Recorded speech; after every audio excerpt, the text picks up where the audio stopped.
ദൈവമേ, അങ്ങയുടെ നാമത്താൽ എന്നെ രക്ഷിക്കണമേ. സങ്കീർത്തനങ്ങളുടെ പുസ്തകം 54-ാം അധ്യായം അതിൻ്റെ 1-ാം തിരുലിഖിതത്തിൻ്റെ ആദ്യ ഭാഗത്താണ് നമുക്ക് ഈ വചനം കാണാനായിട്ട് സാധിക്കുക. എന്തുകൊണ്ടാണ് ഒരു യഹൂദൻ അല്ലെങ്കിൽ ഇവിടെ ദാവീദ് കർത്താവെ എന്നെ രക്ഷിക്കണമേ എന്ന് പറയുന്നതിന് പകരം കർത്താവെ അങ്ങയുടെ നാമത്താൽ എന്നെ രക്ഷിക്കണമേ എന്ന് പറയുന്നത്?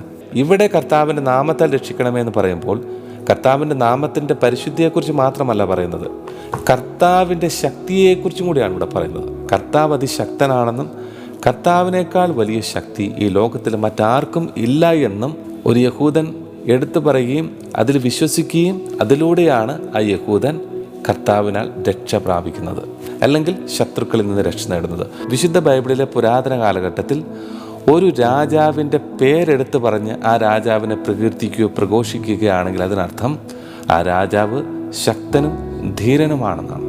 അപ്പോൾ ഇവിടെ ഒരു യഹൂദൻ അല്ലെങ്കിൽ ദാവീദ് കർത്താവിൻ്റെ നാമം എടുത്തു പറഞ്ഞ് പ്രാർത്ഥിക്കുമ്പോൾ, ആ നാമത്താൽ രക്ഷിക്കണമേ എന്ന് പറഞ്ഞ് നിലവിളിക്കുമ്പോൾ അതിനർത്ഥം കർത്താവ് ഈ ലോകത്തിലെ സകല രാജാക്കന്മാരെക്കാൾ സകല വ്യക്തികളെക്കാൾ ശക്തനാണ്, ധീരനാണ്.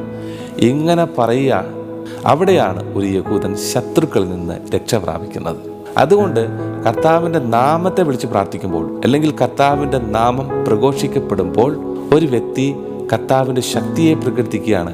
അതുകൊണ്ട് തന്നെ ആ വ്യക്തി കർത്താവിൻ്റെ ശക്തിയാൽ സംരക്ഷിക്കപ്പെടുകയാണ്. ഇപ്പോൾ പുതിയ നിയമത്തിലേക്ക് കടന്നു വന്നു കഴിയുമ്പോൾ നമുക്ക് കാണാനായിട്ട് സാധിക്കും യേശുവിൻ്റെ നാമം ഉപയോഗിക്കുന്നത്.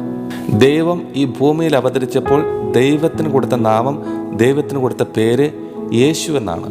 അപ്പോൾ ഈ യേശുവിൻ്റെ നാമത്തിൻ്റെ ശക്തി എന്താണ്? അതറിയണമെങ്കിൽ മത്തായിയുടെ സുവിശേഷം 1-ാം അധ്യായം അതിൻ്റെ 21-ാം തിരുലിഖിതം നമ്മൾ വായിച്ചു നോക്കണം. അവൾ ഗർഭം ധരിച്ച ഒരു പുത്രനെ പ്രസവിക്കും, നീ അവന് യേശു എന്ന് പേരിടണം. എന്തെന്നാൽ അവൻ തൻ്റെ ജനത്തെ അവരുടെ പാപങ്ങളിൽ നിന്ന് മോചിപ്പിക്കും. ഇവിടെ ഒരു പ്രത്യേക കാര്യം നമ്മൾ ഓർക്കേണ്ടതുണ്ട്. ഭൂമിയിൽ മനുഷ്യനായിട്ട് അവതരിച്ച ദൈവത്തിന് കൊടുത്ത പേര്, ആ നാമം എന്താ? യേശു എന്നാണ്. അപ്പോൾ യേശു എന്ന നാമത്തിൻ്റെ ശക്തിയെക്കുറിച്ചും ഇവിടെ വളരെ വ്യക്തമായിട്ട് പറയുന്നുണ്ട്. ആ പേരിൻ്റെ ശക്തിയെക്കുറിച്ച് ഇങ്ങനെയാണ് പറയുന്നത്, അവൻ തൻ്റെ ജനത്തെ അവരുടെ സകല പാപങ്ങളിൽ നിന്നും മോചിപ്പിക്കും.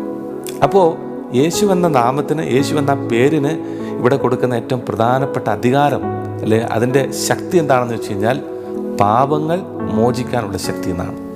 അപ്പോൾ ഒരു വ്യക്തി യേശുവേ യേശുവേ എന്ന് നിലവിളിച്ച് പ്രാർത്ഥിക്കുമ്പോൾ എന്ത് സംരക്ഷണം കിട്ടുന്നത്, അല്ലെ എന്ത് ശക്തിയാണ് ആ വ്യക്തിയിലേക്ക് കടന്നു വരുന്നതെന്ന് അറിയാമോ? ആ വ്യക്തിയുടെ ജീവിതത്തിലെ പാപത്തിൻ്റെ ബന്ധനത്തിൽ നിന്ന്, പാപത്തിൻ്റെ ശക്തിയിൽ നിന്ന് ആ വ്യക്തിയെ കർത്താവിൻ്റെ നാമം മോചിപ്പിക്കുന്നു.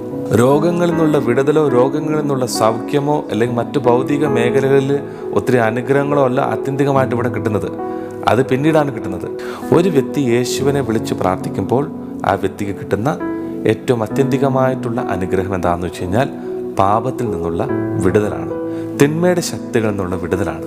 അതുകൊണ്ട് നമ്മൾ യേശുവേ യേശുവേ എന്ന് വിളിക്കുമ്പോൾ അത് പിശാചിന് ഒരിക്കലും ഇഷ്ടപ്പെടുന്നില്ല.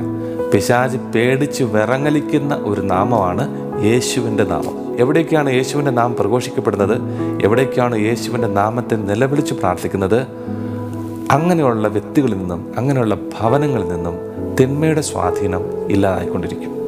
അങ്ങനെയുള്ള സാഹചര്യങ്ങളിലെ അന്തരീക്ഷത്തിൽ പോലും പിശാചിന് നിലനിൽക്കാനായിട്ട് പറ്റില്ല. പ്രിയപ്പെട്ടവരെ, ഈശോയുടെ നാമത്തിന് മഹത്വം കൊടുത്തുകൊണ്ട് ഈശോയുടെ നാമം വിളിച്ചുകൊണ്ട് പ്രാർത്ഥിക്കാനുള്ള വലിയ കൃപ, അങ്ങനെ വലിയ വിടുതലും സംരക്ഷണം ലഭിക്കാനായിട്ട് നമുക്കൊരു ആശീർവാദം സ്വീകരിച്ച് പ്രാർത്ഥിക്കാം.